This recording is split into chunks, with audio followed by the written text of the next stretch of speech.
So next, second on our panel is Richard Tapia.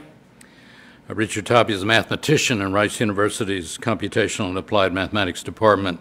He holds the rank of university professor, and among his numerous recognitions are the National Science Board's Vannevar Bush Award, election to the National Academy of Engineering.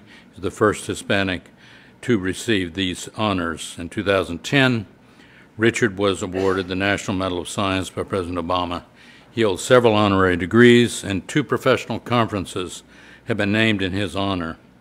Richard served on the National Science Board from 1996 to 2002. I was NSF director during part of that time, and it will not surprise you to know that Richard really stirred the pot.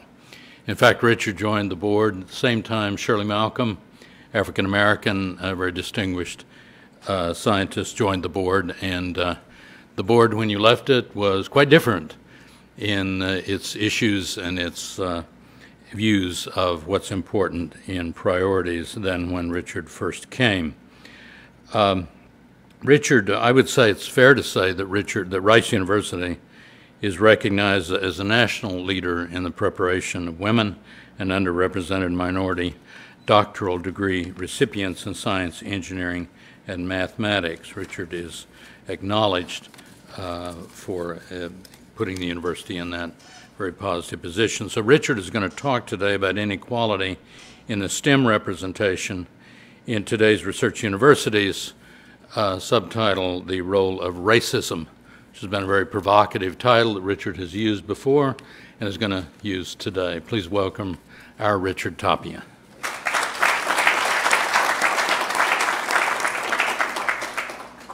So I open with a statement that in 1996, I was appointed to the National Science Board. Wait, I forgot to turn this on. Okay, so let me turn it on. Okay. Now, so in 1996, Neil Lane was director. And after several meetings, Neil Lane came up to me after the meeting and he said, "Richard, you make my job very difficult." Okay? And I felt happy. Okay? I said, "Oh, Neil, that's what your job is for, and I'm so happy I can make it difficult." Neil, do you remember that? You did that, okay? Thank you. So anyway, there's a title. Qualifiers. Underrepresented minorities, to me, means domestic. Underrepresented means products of this country. Most of my comments will focus on mathematics because that's what I do, but much applies to STEM in general. I will focus primarily on Hispanic Americans, okay, although some of the statements will include more. So Hispanic Americans, African Americans, Native Americans, basically. Now, are we the underrepresented minority different? Okay, I'm a product of the United States. I was born in Los Angeles. I lived there. Growing up in America, we are certainly made to feel different. And we are treated differently with lower expectations. That's been my life, okay? Do I feel differently? I didn't think I did. My parents didn't make me feel that way, but the community did. Who am I? I had to build a support mechanism that says, I'm proud of who I am. So here are the words that I've chosen. Chicano, which means Mexican American in this country who is not satisfied with the status quo. Mexican American who says, things have to change. Chicano. You can't say Chicano without saying Chicano, okay? Tejano, my adopted state. Tejano just means Texan. I'm proud of that. Mathematician.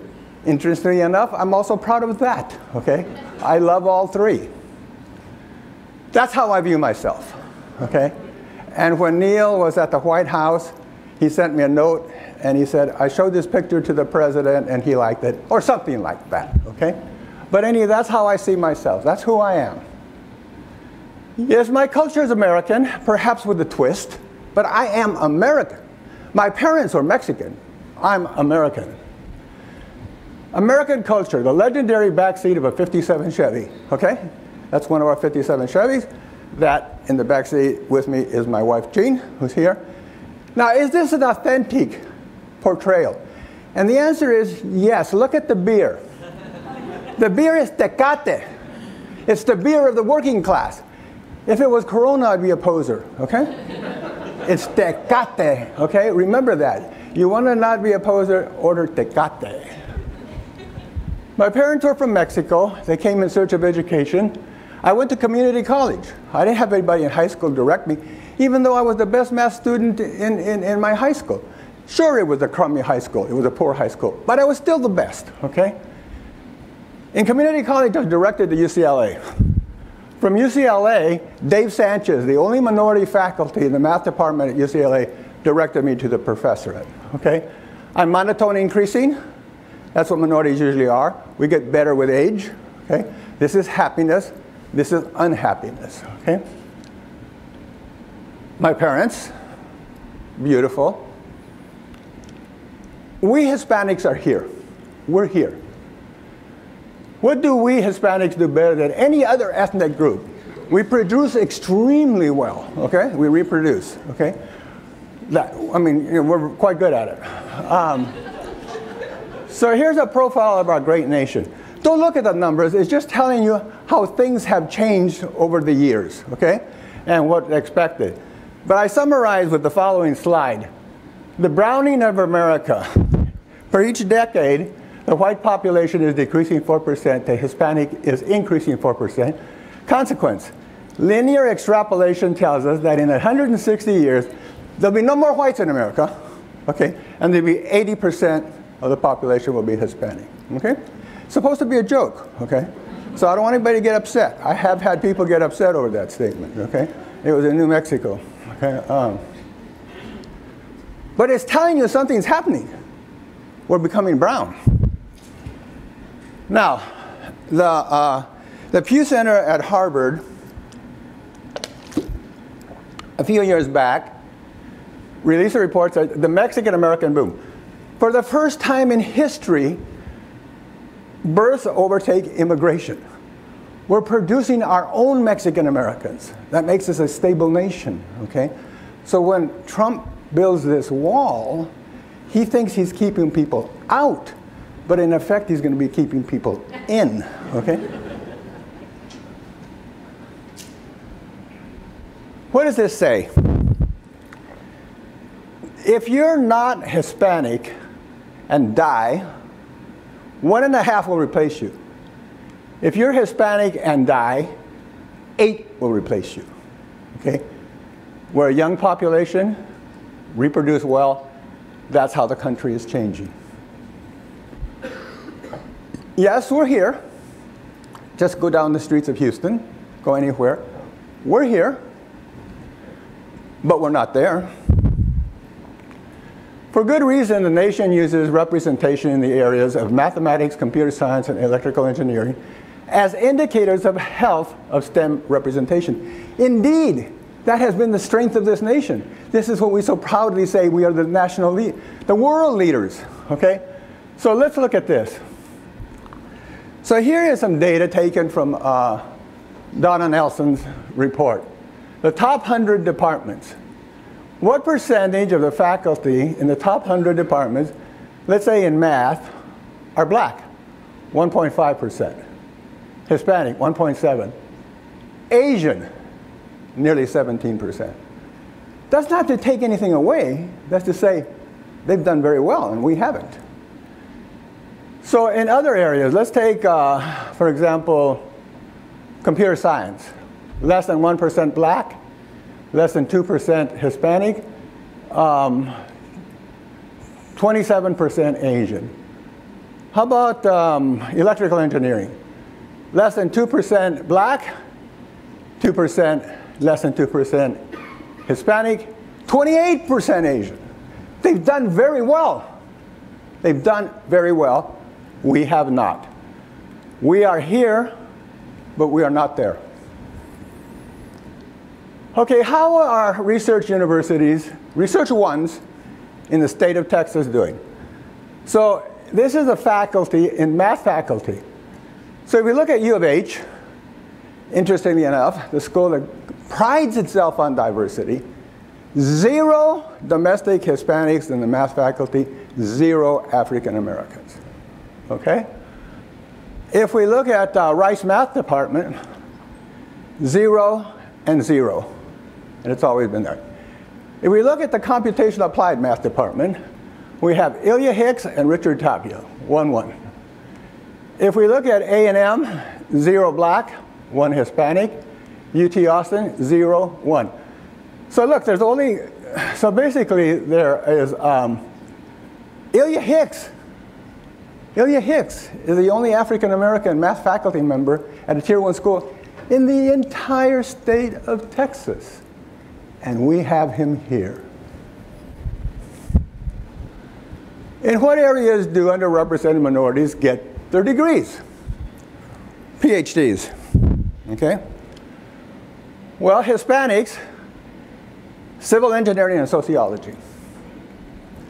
African Americans, sociology and political science. Females, sociology and psychology. Asians, electrical engineering, mechanical engineering, computer science. No surprise, right? White males, everything but sociology. Okay. Okay. Facts. Blacks and browns strongly avoid STEM areas in favor of things like sociology. We're going to get to even movement within the undergraduate population. Now here's a strong statement. I have to be critical. Can't leave Asians alone. I have to criticize Asians too. Asians go into STEM areas as workers, not as administrators or other national leaders. Strong statement. I've said this in front of Asian groups. They don't like it, but it's not false data. Our concern, why worry about STEM representation?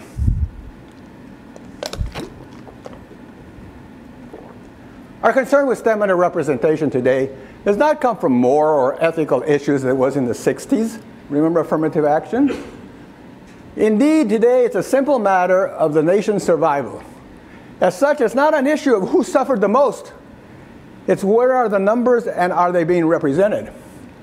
Underrepresentation endangers the health of the nation, not the health of the discipline. Math will go on healthy without women and minorities, as will do physics. Sure, you can argue there may be a little bit of difference, but I argue that that's not the issue to improve the health of the discipline. Improve the health of the nation. There are good jobs, but we underrepresented minorities tend not to train in the areas where there are jobs. Historically, white people, quotes, okay, I say it affectionately, have done great jobs as STEM workers and leaders. Okay? For years, we, the United States, have been the envy of the scientific world. As our nation becomes brown and yellow, will our scientific workforce and scientific leadership be replenished? Or will historians write about the rise and fall of the United States in STEM? Stage 1, racism. Watch out. That's a hard word. Yesterday, first it was denied access. Second, it's going to be building programs that are separate but equal. And I say today's racism is lower expectation for minorities. So, example, denied access, Rice University. You all have heard about Rice. You all know the history, okay? We denied access until things happened in 1965, okay? So America's solution technique to correct for denied education historically has been to propose separate but equal. Separate but equal is always separate. It's never equal. Separate but equal is destroying the country and will continue to do so if we don't change the way of doing business. A couple quick examples, okay? The formation of Texas Southern University. In 1946, Heman Sweet, African-American male, was denied admission to the University of Texas Law School because of race. He filed a suit. Texas had no law schools for African Americans. The Texas trial court continued the case for 6 months, enough time to allow the state to take over Houston Colored Junior College, under Senate Bill 140 of the 50th Texas Legislature, March 1947, named it Texas State University for Negroes, and built a law school. It later became Texas Southern University. So UT Austin remained white, and Heman got his own law school. Okay? University of Texas Pan Am. In 1987, LULAC sued the state for not adequate funding minority education in South Texas. Okay? They won. It went to the Texas Supreme Court. They held it. They reversed it. Okay? Eventually, to settle it, University of Texas El Paso, University of Texas Brownsville, University of Texas Kingsville, University of Pan, they became part of the UT system. Texas A&M Corpus Christi, part of the system. So they settled it by saying, yeah, you can become part of a good system. Yet we still see separate but not equal. Look at the funding. Remember, it was this lawsuit over funding. So if we look here at this column says funding, average amount of funding per student. So Texas Southern University is funded $9,000 per student. UT Pan Am, $13,000. In the same system is University of Texas Austin, $34,000. Rice University, $84,000. For comparison purposes, Stanford, $185,000, and Harvard, $181,000. That's separate but equal. That's separate but equal. Okay. So how? Look at the endowments. Okay. So that's what we have today. We've solved the problem. It's separate but equal. I'd like to talk about 4 significant factors in underrepresentation. Faulty evaluation by mathematicians, the mismatch theory, the role of foreign minorities, the loss of the precious few. So let's do that. Stage 3, racism, lower expectations for minorities. Okay? A major obstacle to improving representation for minority. Mathematicians as self-proclaimed gatekeepers of quality. It doesn't matter. I'm not just talking about Rice. I'm talking about every school I've ever visited. From UT Pan Am to UT El Paso, to Brown, to Stanford. What happens? Okay? We underrepresented minorities have poor preparation at all levels. Carolyn showed you that. We definitely have poor preparation. I had poor preparation. Okay? Mathematics faculty do not differentiate between poor preparation and poor talent. You didn't do well. You don't belong here. You have no talent. That would have happened, I mean, that's what happens as minorities come through, and that happens at Rice. In entry-level courses, they interpret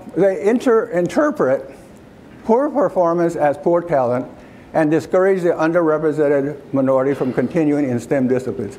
This is serious. This is really serious. You didn't do well. You have no talent. Consider going to another school, or consider changing your major. That's Rice.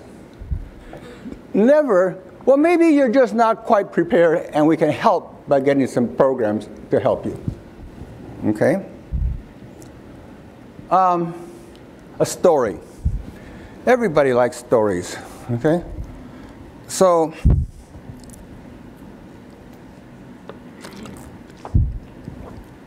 a few years back, I sent some students from CAM, Computational Applied, to the math department to take a class from a very distinguished math professor. One was a minority. So this professor had 6 students in class. One was a minority, from Houston, Rice undergraduate. Now there was no work in the class.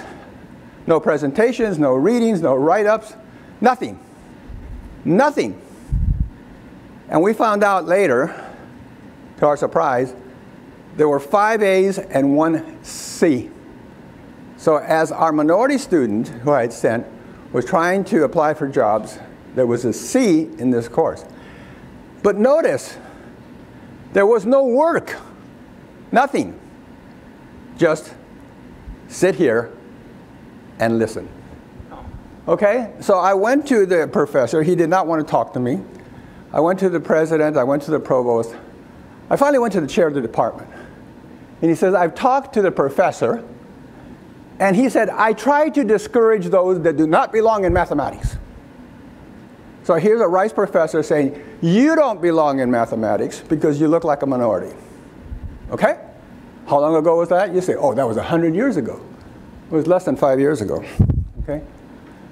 So according to at least one Rice mathematician, one of the following does not belong in mathematics. Which one? Which one? Ah. An obstacle to improving student representation. The mismatch theory, a direct promotion of lower expectations through separate but equal. So Saunders Elliott at UCLA, law faculty member, has started a national campaign that affirmative action who accepts minorities who are not prepared hurts them. Therefore, minorities should go to minority schools and majorities should go to majority schools. This is a professor from UCLA. The correct conclusion is we must build support programs so that students that have preparation deficiencies but talent can succeed. Separate but equal is no good. Saunders Elliott wants to continue separate but equal. This is UCLA, you know, a flagship university in the state that has the largest minority population. Okay, an obstacle to improving faculty representation. The recent replacement of underrepresentation with diversity. True diversity doesn't come from abroad. Okay? Diversity, inclusion of individuals with different backgrounds, characteristics, and attributes. Okay? Underrepresentation, traditionally poor representation of minorities born and raised in this country. Okay? Native Americans, African Americans. Today's research universities are very diverse in terms of faculty and graduate students. They continue to do what they've always done well. However, representation of members from underrepresented groups is non-existent. So,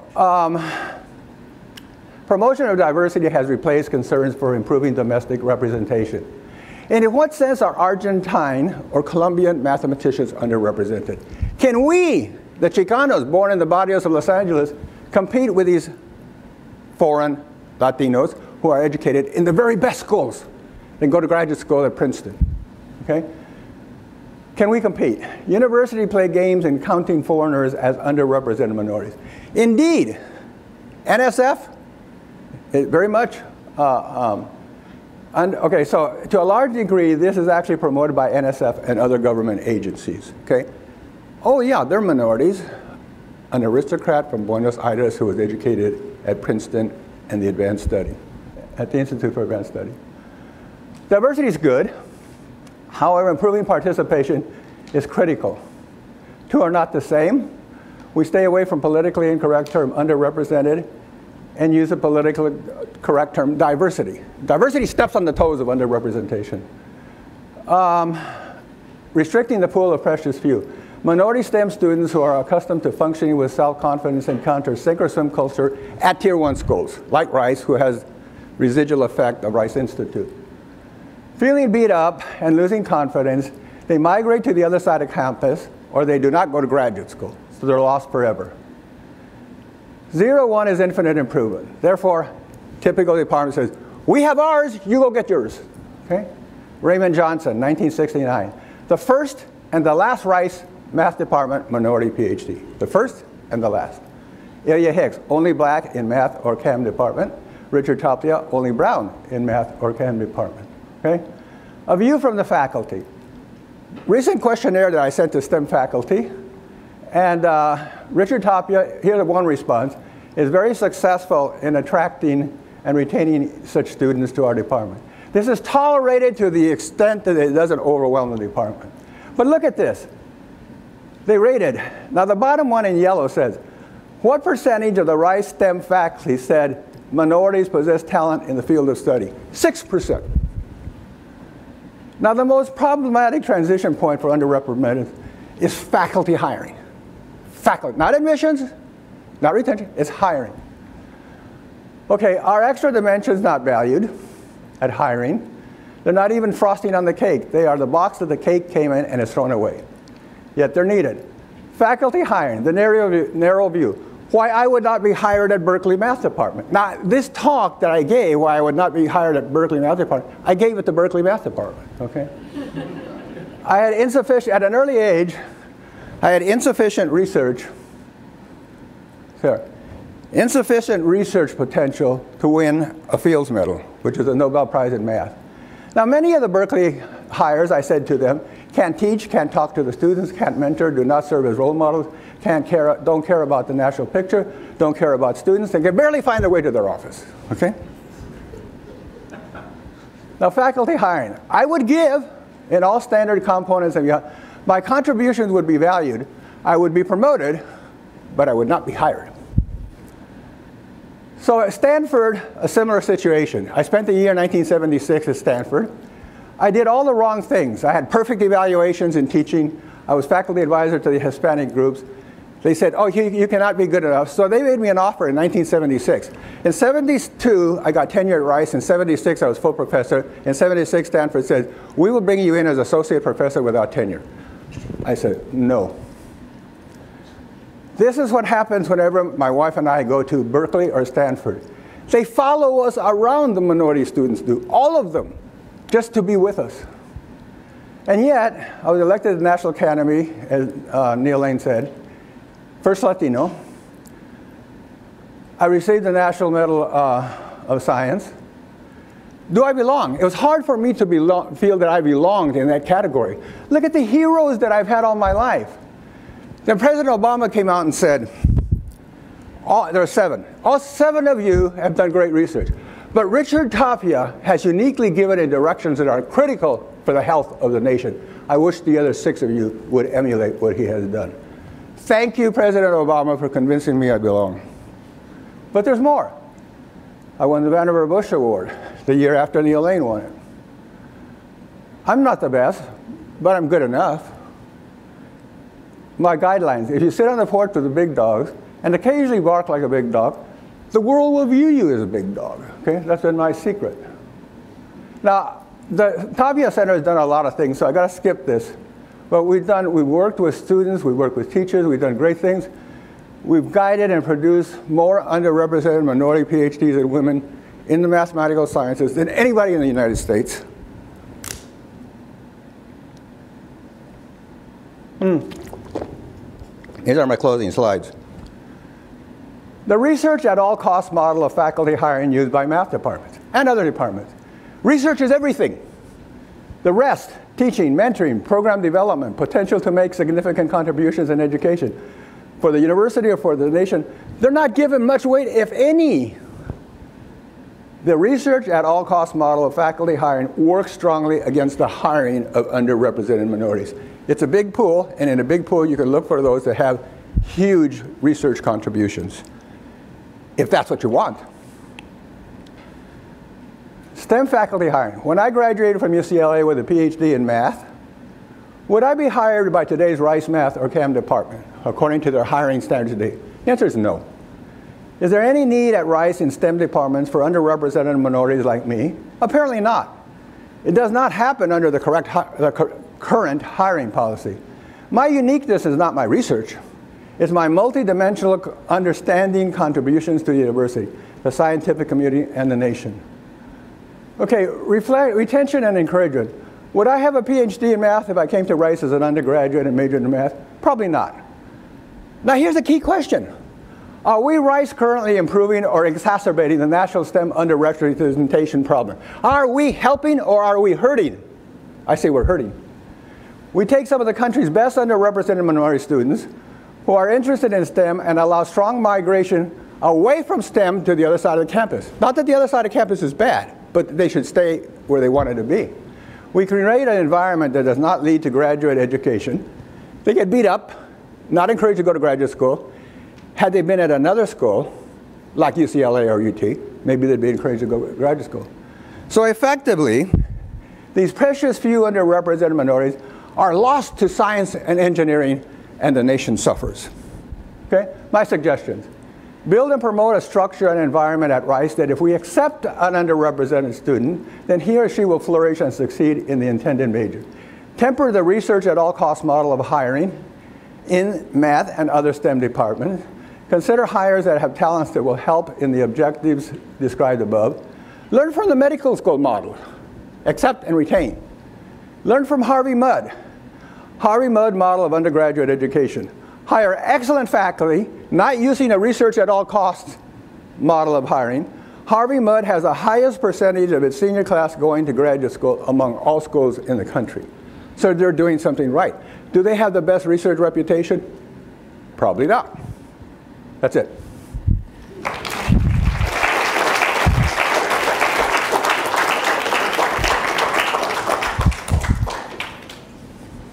Thank you very much, Carolyn Richards. So we have time for a few questions. And there's a roving mic. So please raise your hand and the mic will find you, and then I'll find the mic.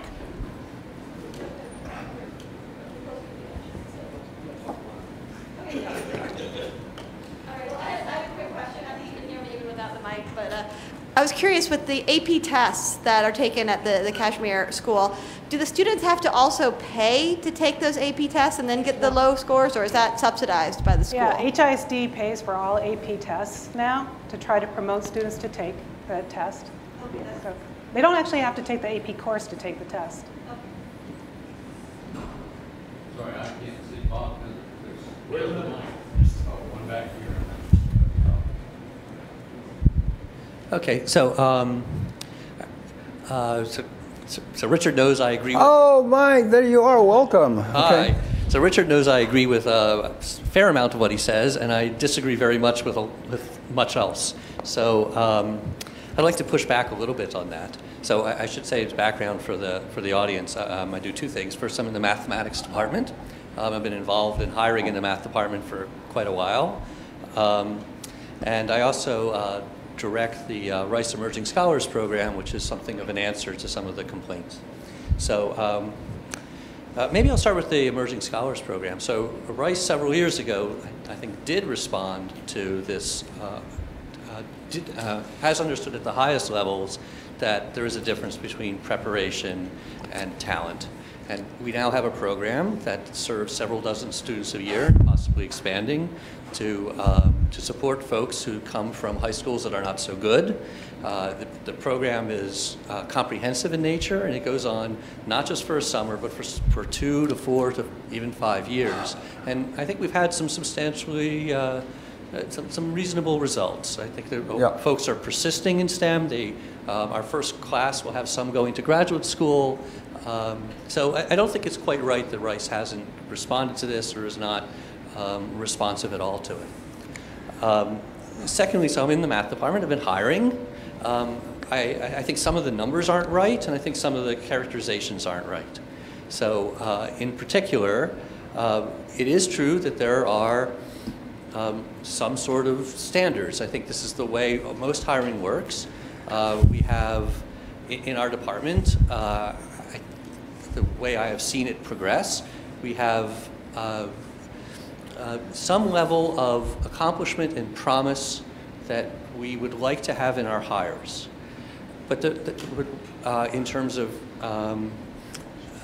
prospective research performance. After that, I don't think it's true that it's all research. In fact, my experience is quite the opposite. Once there's sort of a certain standard that is met, and I could characterize my own standard, I think the department has similar standards that we go through with the individuals.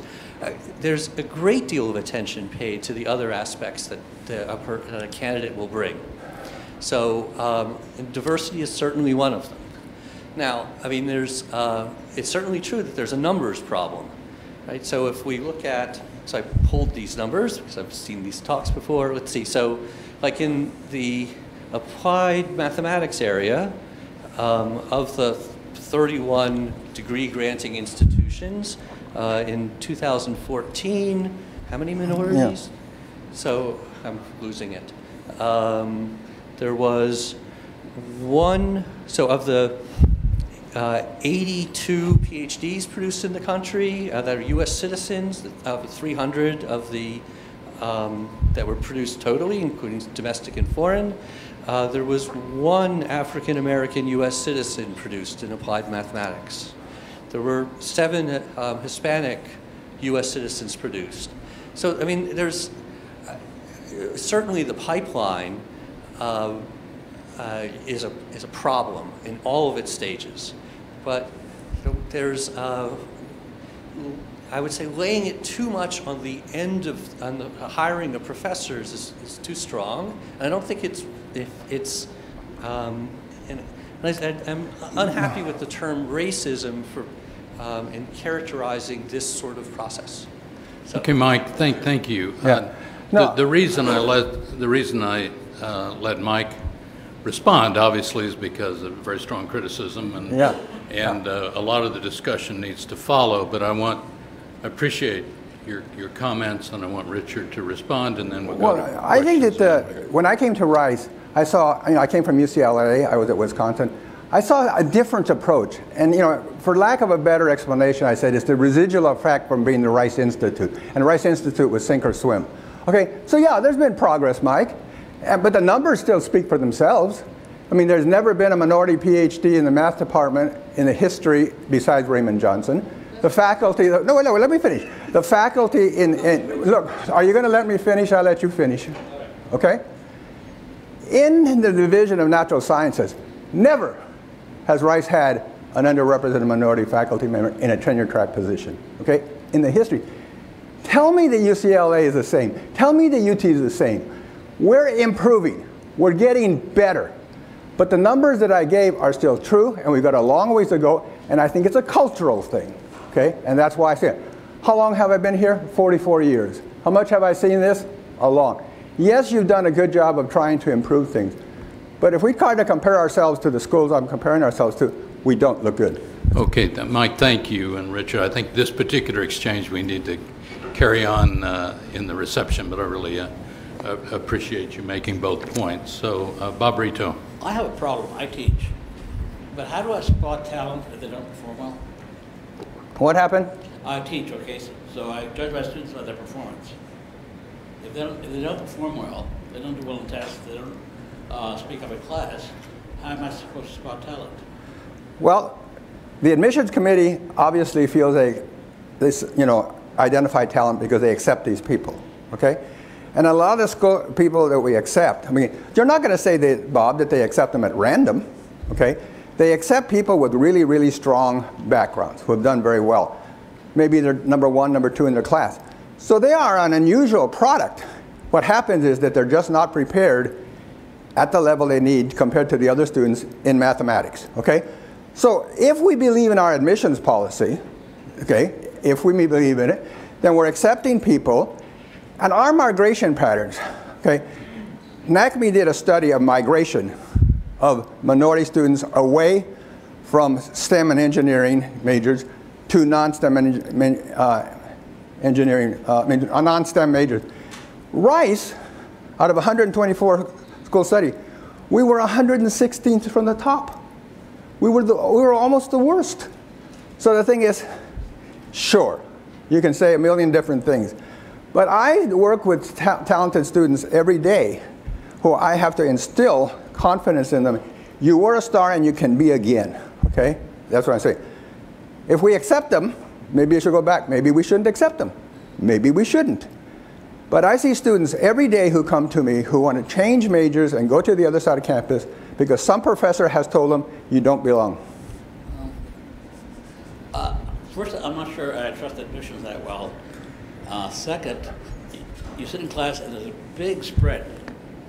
And you have people who work hard, who come in after class, ask questions, or pay attention, and then you have people who are sitting there and they just don't care. And unfortunately, there's a correlation. Well, you know, I understand what you're saying, and I understand what Mike was saying. But the students I've seen, they care. They come to me with tears in their eyes. So if you think that we're being fair, then how come we have such bad statistics relative to schools like UT and Northwestern and UT? We do. I've been here a long time, not as long as you have, but almost. And I've seen a lot of things I don't like. Next question. So I very much appreciate this topic. I think it's very important. I would say that I would add the A to STEM. Who's talking? STEM to STEAM. It's me. Oh, you. Richard. Okay, yeah. Yeah. Oh, yeah, I know you. Putting the arts in, yeah. Yeah. Well, so I would say that this is actually a broader topic than just STEM. But I actually want to address a question to Carolyn, because I think that you put forth exactly what the problem is, which lies at K through 12 education. Yeah. And I appreciated the example of Adim, but I get nervous also when we point to such examples of people who are going way beyond the call of duty. Right. And so I want to push you a little bit to your slides at the end in terms of what can be done, and in terms of what can be done at the level of policy and how we can actually address it there, because we can help get young people into the schools to kill themselves and do great things for a small group of people, but the system's broken. So what can we do at a larger level? I wish I could give you a concise answer to how to fix education, because I would totally run with it if I could. Yeah. First, as far as the A and the arts, one way that you could maybe potentially change your assessments is to look at creativity as to think of other assessment measures, like creativity in the classroom. So I'm just, but as far as policy, so Adib burned out. Most Teach for America students, teachers burn out, or new teachers burn out.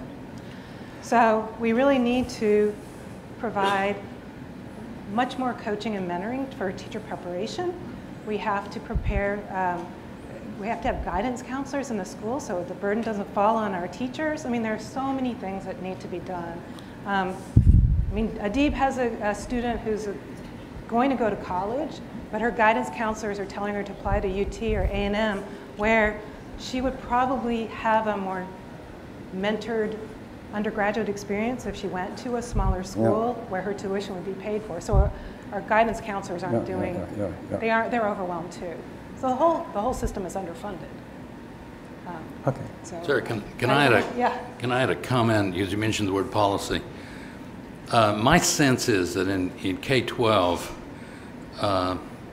where the system is in real trouble, we in America think about a fix. I mean, we're just kind of a fix-it society. So there's a problem here. What's the fix? Let's fix it. There's no fixing this. I mean, you fix this classroom or you fix this school, and then while you're over here fixing something else, this becomes unfixed. Every principal that comes in, every superintendent that comes in, they kind of want their new thing. And so there are many examples, I think, Carolyn, where you shut down something that's working just fine to create something that this superintendent or this principal now owns, may work, may not work. So I view that policy in that area and many other areas as a real dynamic system.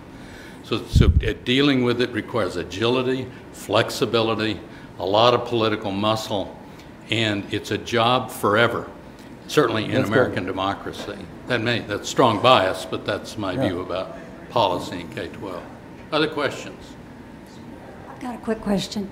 I was thinking about your demographics that you showed at the beginning and the browning of America. Yeah. And how, I mean, there's going to be, if you continue that trend. Yeah. Think about that, and we think about what we see at Rice and the student populations, demographics in STEM graduate school and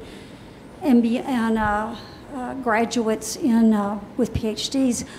What's going to give? Because if you run that to its logical conclusion, where will Rice draw students if K-12 isn't doing their job and there's nothing but underrepresented, non-white students left? Where do we go? Do people come and fail, or do we not have a student pool? Well, actually, in 1972, we produced more underrepresented minority PhDs in the mathematics than any other year. So we're going backwards, okay? So where are we going to go? We're going to go to a point where it's going to be separate but equal. These people will get degrees. There'll be more at minority-serving institutions and things, but they're not going to be at Stanford, Harvard, Yale, Princeton. The leadership that comes from the top. University of California, all campuses combined, 0 African American in the math department, 1 Mexican American. We're going to see a situation where we have this separation, this separate but equal. We didn't used to have it that bad. And it's going to be that the leadership that comes from the elite schools is going to be non-minority, and then there'll be other schools that have majority-minority. So we as a nation, when we need that leadership, we need it on the National Science Board, so we can give Neil Lane a bad time, okay? We need it, but we're going away from it. Every school that I talk to, I just gave a talk at Princeton, and I gave one at Brown University. It's the same thing. We're going away from, if you wish, diversifying our faculty, okay? The probability of hiring, in our application pool, we had 400 people. There were underrepresented minorities in that pool, but there was not one faculty member in our department who even tagged that person or looked at it except me. One more question, and it's in the back. Hi, I'm an undergraduate student here at Rice, and I just wanted to thank you both. I'm over here, if you can't see me, like over here. To over the there, left, okay. Right here. I see a hand. And I actually, can you hear me? So I really relate so much to both talks. I actually come from a small town in Texas with a very bad high school. And the only reason, I'm pretty sure the only reason I'm at Rice is because I excelled so well despite of this. And I came in as a biochemistry and hoping to be, you know, in the mathematics department as well. And now I am actually graduating as a non-STEM major. And something I really wanted to ask you both, because I truly think that both of these lectures are things that we need to keep talking about and that need to like be addressed. But what I'm asking both of you, and maybe just to share some insight, is how do you think Rice should approach these gaps, or, you know, in K to 12, how can HISD address these gaps and make sure that students like me, who came from a very bad high school, who made it to Rice and still migrated to a non-STEM major, could have stayed on track? Excellent. Good. So there was a talk at the Baker Institute a couple of weeks ago by Dr. David Lottie from UT, and he talked about how in the general chemistry they've started to rethink the way that they have these high pressure tests, and they do a distribution of grades. And I think that having high stakes testing, whether it's in the K-12 arena or Rice undergraduate, can really be detrimental to students, especially those who may not have the confidence to excel because they went to a school that they may consider of lesser quality. And I know that confidence plays a huge role in self-esteem and success. So I think that the way that we think about grading and the way that we think about teaching needs to be more interactive. And I think that we could make some progress in that realm. And can I ask what your major is? I am graduating as a double major in anthropology and study literature. Right. So why did you switch? Because kind of the things that we're talking about is you go to these classes, and I'm also first generation, so my parents didn't go to university. I go to these science classes, especially my first year, my second year, and I didn't do so well. And then I go to office hours, and it was basically, you're not putting in the work. When you were. Yeah. Okay, you know what I want to do, I expected to get the reaction that I got, but I said to myself, I owe it to share these things that I really believe in. It's not just to upset people. I mean, I can do that without trying, okay? But I want an awareness that we, Rice University, can do things better. We can.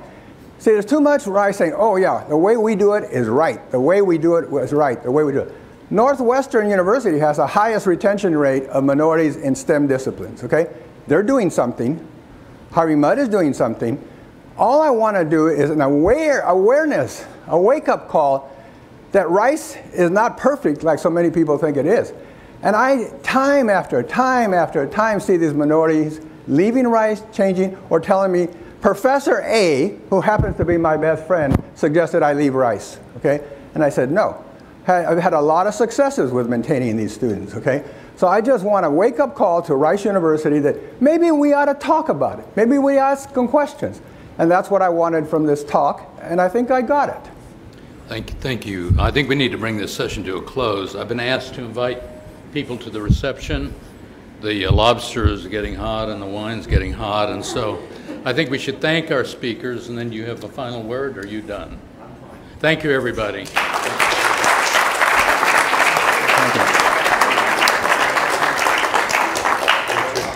Thank you. Neil, you know how much I love you. Great. Bye, vice versa. Okay. Turn on your mic. Yeah.